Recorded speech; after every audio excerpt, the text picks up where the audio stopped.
nyongera kubeera nga tembabuuzaako a very good morning, a very good afternoon, a very good evening kijja kusinzira budde ki video eno wegenda kubeera nga te ekutuukirako America ey'omwambuka n'ey'omaserengeta awo nawona mu Canada ate butudde wali mu Europe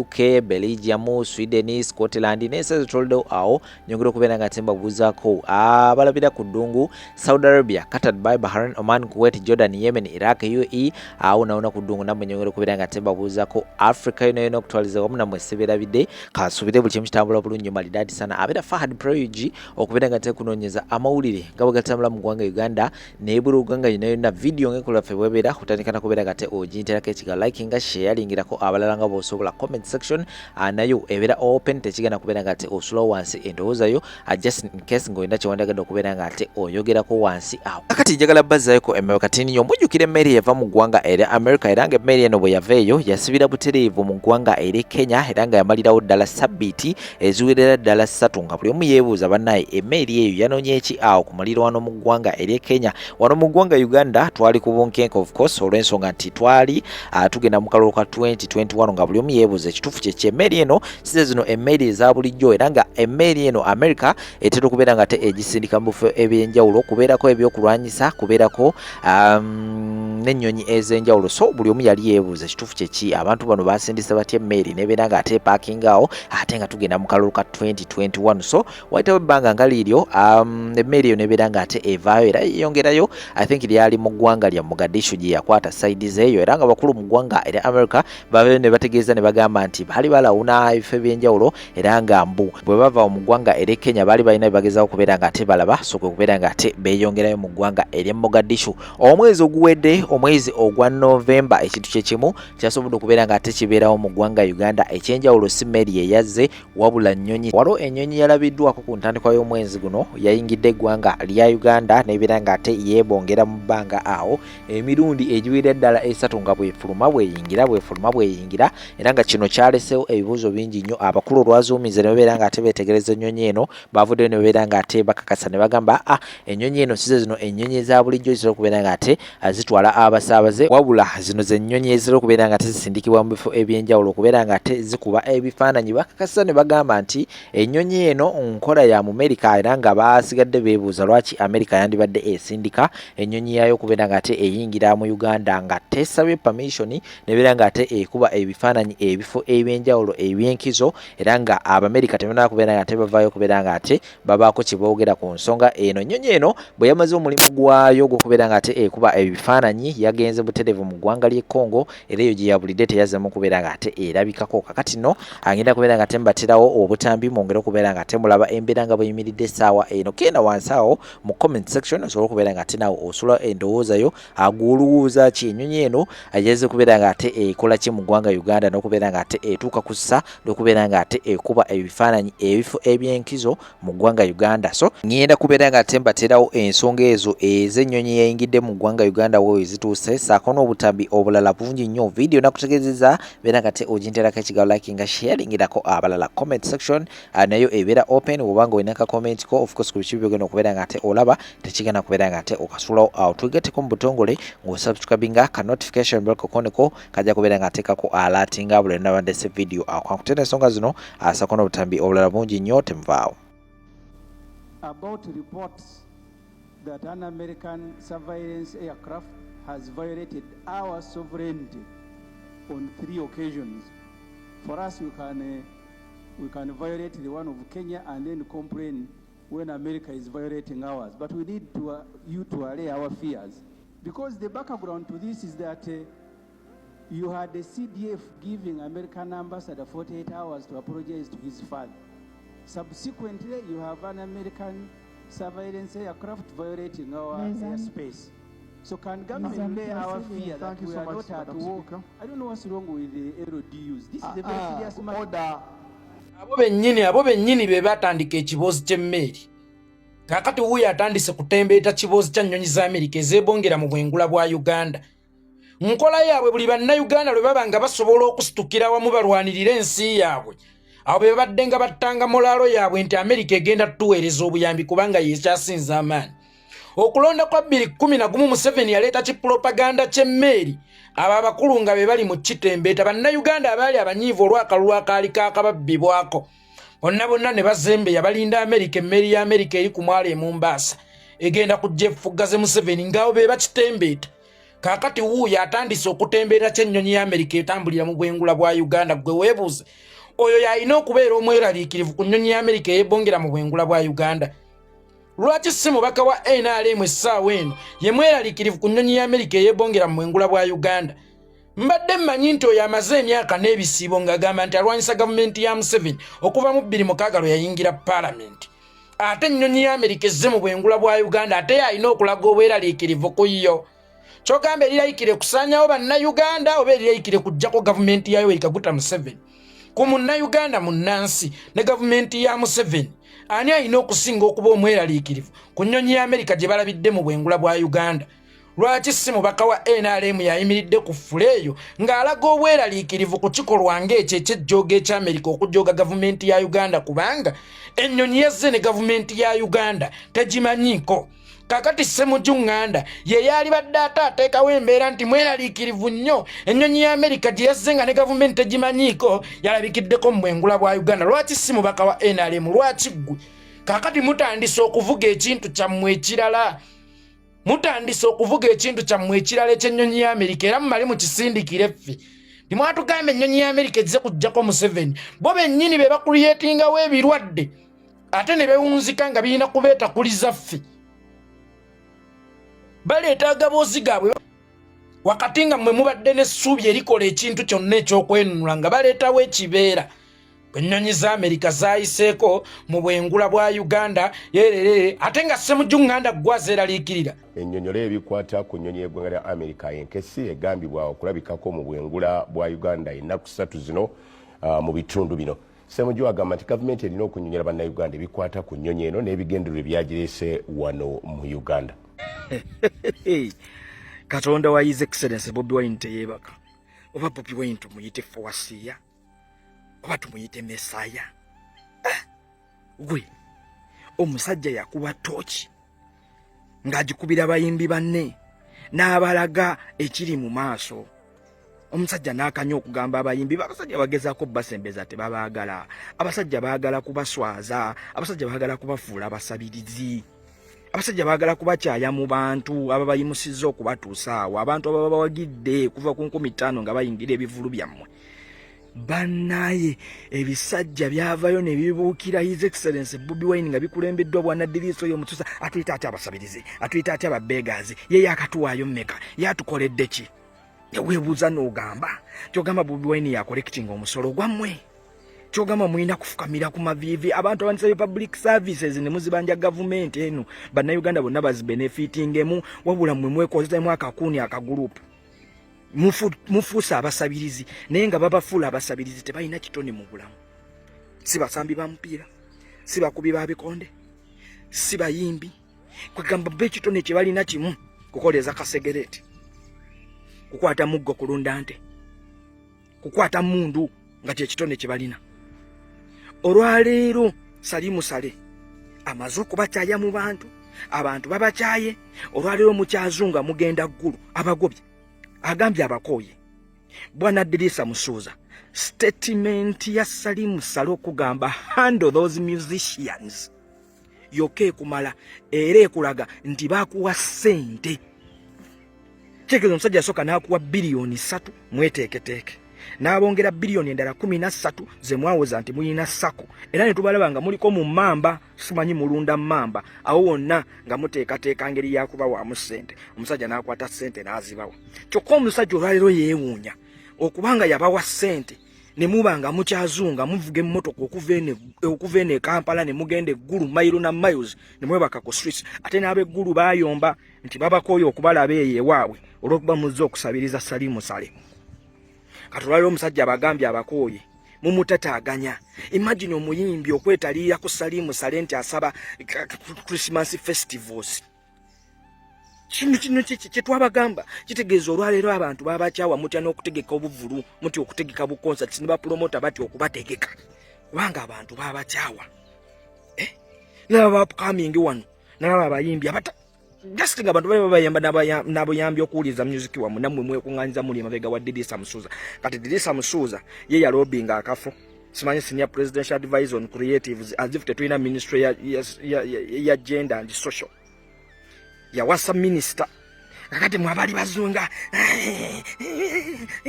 simanyi bono Khalifa aganaga simanyi bono obuyimbi ate Salimu Salaba gobi bwana Didisa bamuwa sente bapangisa chihotelo echebe yawo simanyi tutandika simanyi jam sensation oli wayimba nsumulule ngebikaze ebiyimbi bidda musumulula gabali okabapimpi nebyo nga babiwe embuto ngabitandika kulwana kujjamu mbuto esente ne bazegadanga mu bwegadanze ne bapangisa hotelo namba nenga mulimu bitanda byokka kitegeza kwesabula matooke from morning up to evening kutambuliza omunziko olaliro omusajja abubuuza mukyaki machi ewange mwetawuli ati mugende balinga abagoba embizzi Bobi Wine mumanyira waki kakati wano Bobi Wine yazza musango ki temuli basabirizi aren't you beggars time wizo akase ebintu by'omusajja yamuzuula yabulaba mu talanta waba okebera story ya Wizo ne radio bagamba nti yabazuula n'abalaba mu talanta n'abakiririzaamu yali Chaga akatambi akasaasaana ku mitimbagano kalaga kakwasa ennaku naye nga tetunnabaako kuwa ndowooza zaffe oba tusooke tumanye byavudde ku ki kubanze Chaga mukwano gwange n'eddagala se mukwano gwange naye wakyanga tusose ntubuuza omuntu ono gwe bakasikidde ebintu ebweru kivudde ku ki gwatana subscribe ku YouTube channel yange kugambe link eri waggulu omwaka ogujja ndi ku YouTube link eri waggulu likinga bulikinzi obagendo subscribinga ku YouTube osirike so katunoonye ku mwami ono gwe bakasukidde ebintu tulabo batuyinza omufuna kisinga osala ebigambo ngamba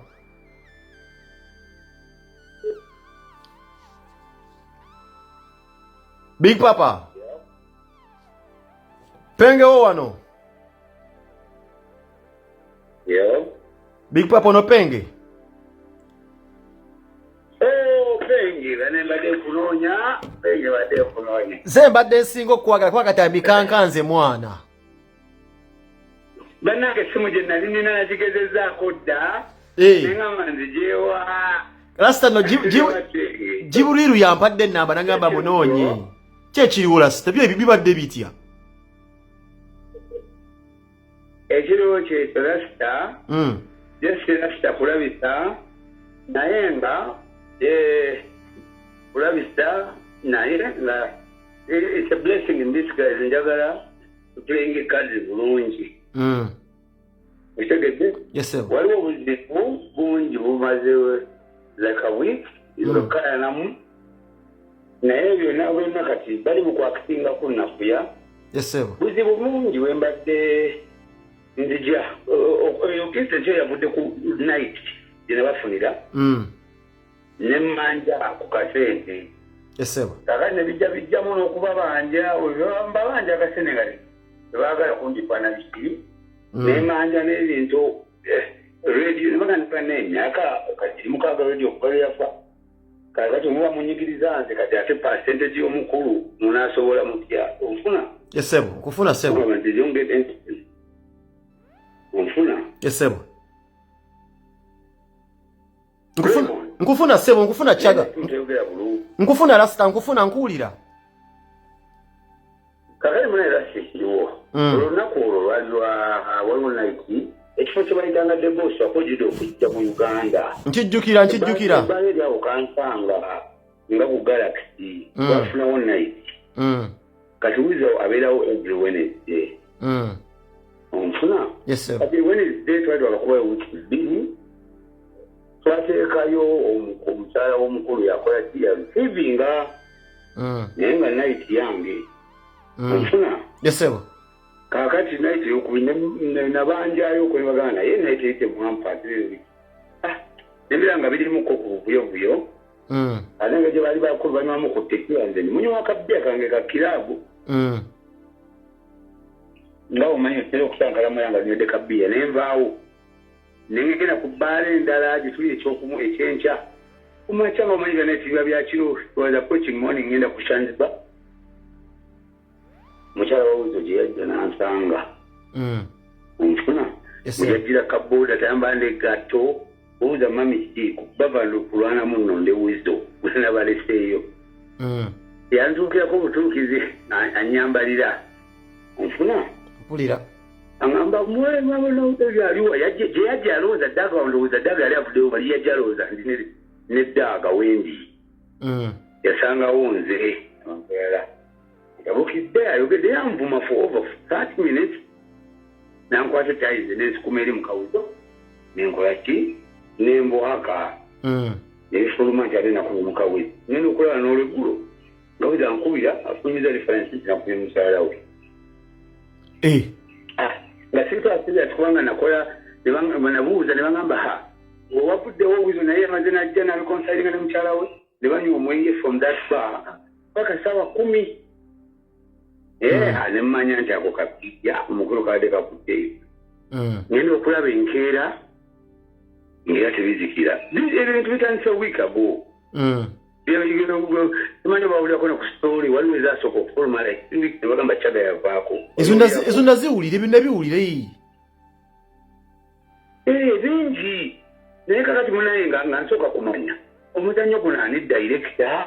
kiki ekigenda mu maaso nga omanyi omuntu omukulu nga kitegeera balina gye bisimbuka baganda bange bambuuza bakyali banga beewe Bulaaya bamukubira amasimba nga kyaga biki bagenda okulaba njogera bulungi bankubira ezi video call mpoye sirina problem kakati guzzaako gonze kimanyina kuli omukazi w'omuntu kati gwatuuse kukasuka biki entuenze nga Raymond amazima ga Katonda katubuuza abantu abo bonna bani nze nali nsizeko ku good life nkolerayo bukolezi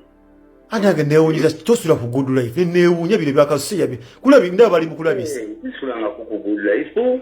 ne baliwo ekikwekweto kino ate sulira nti kirimu ddaaga yekka kwekweto kirabika kineneko obola sinabaako byenjogera nina okusooka okusikimba advice mu bantu n'okumanya kakuyege omufuna kino ekikwekoto kitegeke nabapaledi ngawo nkimanyi nkugobye nange nkimanyi oli mukwano gw'abantu bangi aba good life wadde good life wagivaamu dda omanyi n'ekitibwa kyange ekitonotono oba bagyeyo bintu bya sikaali waabwe byebataddeawo naye nze sifaayo am the victim kyonna bwe kiri nenge siri bulungi era ndi mwavu banjavuwaza abasajja abo buli kimu okimanyi bansibisa bankola biki to the last end naye kakati ate balina ekifaananyi ate kyakibagala okulaga bakumalirawo ddala naye nga nsuubira abamanyi emirimu gyenkoze nebyenkoze n'abamanyi omutima gwange bulungi they always stand by my side manyi oba waliwo diversion nti balina bibyo walaye manye ebintu by'abaganda baffe tomanya kike bapulani nga bakola private meetings bwe ojja clean with all your love nga tomanyi program kyeriwo tegeera bro ebintu ezobiraba byonna bibaddewo kakati nayagadde mumanye Raymond muganda wange nkoze nti okuva mu kino ekintu onyonyodde ensi kubanga ekintu ekyo bakipulaninga kite babeerako n'abantu baabwe ebategese okikola ki okyongerayo onyini omukazi we yankomfortingira nankwata amatayi nankola kiwaliwo zikamera naye kimanyi ngenzeeyo leero ne bagamba kamera teyaliiko nga njagala bampe footage nti bannaye wano we twali abantu mulete footage balabe naye bagambye kamera tezaaliko kati mulaba tulina wewewezaako ayinza okuteekamu kato bannaye olwaniriza bakyali bo bomanyi obulungi omanyi n'amagye ekigendwanagana nago Brad naye katulabiseemu naffe katulabiseemu tofaayo katulabiseemu tuli mabegawo lasita Rasta mbadde ngamba katulabiseemu naffe kasa tuli mabegawo tugenda labisaamu butenye njagala ole sikulabisaamu soko oyogere history yenna oyogere biki nze njagala olabisemu ng'onteeka awantu tukukumbe ne kukasente esebo tukukumbe omusajja basajja bamazisawo buli kimu kati ate nze banyonone bwe bati ate nga sifunyeemu nali mbaddeko awo omusajja n'atukuba nali nyumya naawe edenmark ojjukira wewanyumiza nze nakuba amaze muze naabuuka nangwira nange nengweri nzijukira ng'abaana bakubonyaabonya abo naye nga nze naza gwakyo kuba ng'abantu b'enkola nabo ntulugunyizibwa I sacrificed almost simanyi myaka gye nsigazaayo naye ndowooza all my life for those people ojjukire bajja oba wabajja France eyo gye basookera ne batabuuka naye ng'olina obbaleeta ku show okuyimba naye nga buli omu tayogera na munne n'otoba nabo baleeta alo kali wange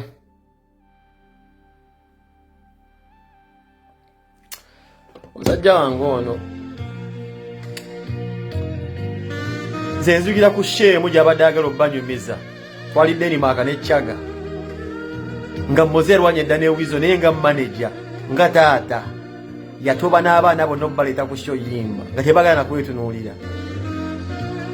naye njagala kunywa ne mu ddagalaasi tulabe so sekawo komenti otunnyonnyole ku kyowulidde nga wenkomawo n'emboozi eno sigadde peni abalungi abatuwuliriza era abatulaba olunaku olwaleero tukyaddeko ewa Sheikh Ashraf Dembe sebo nsanyusa okubalaba amannya agange yeze Sheikh Ashraf Dembe akola ku bizibu by'enjawulo omuntu singa aba alina ebirwadde musomereddwa tunywa amazzi ga lukuya nga bw'obadde ogalaba tugenda abantu ku kyoto ne twokya emizimu emibi egibabaamu n'okulomba edduwa abantu singa abeera ng'ali wano atuuse nsobola okumulomba edduwa ne waba atatuuse nga mpadde amannya ge naye ng'ali wala neetaase enamba yange yeeno eri 0707363711 nammwe bannyinaffe abali ebweru oyagala okuba nti oyagala okulombera ku dduwa ng'olina ebizibu viza zibuze amaka gakolongotana sente zikola zimpita mu ngalo ojja kumpeereza ekifaananyi kyo n'amannya go ebyo byokka bijja kummala nja kulombera edduwa ojja kutereera olunaku olusembayo mu mwezi mba n'edduwa eyawamu ffenna n'abalwadde bange abakadde n'abapya. Assalamu alaikum warahmatullahi wabarakatuh.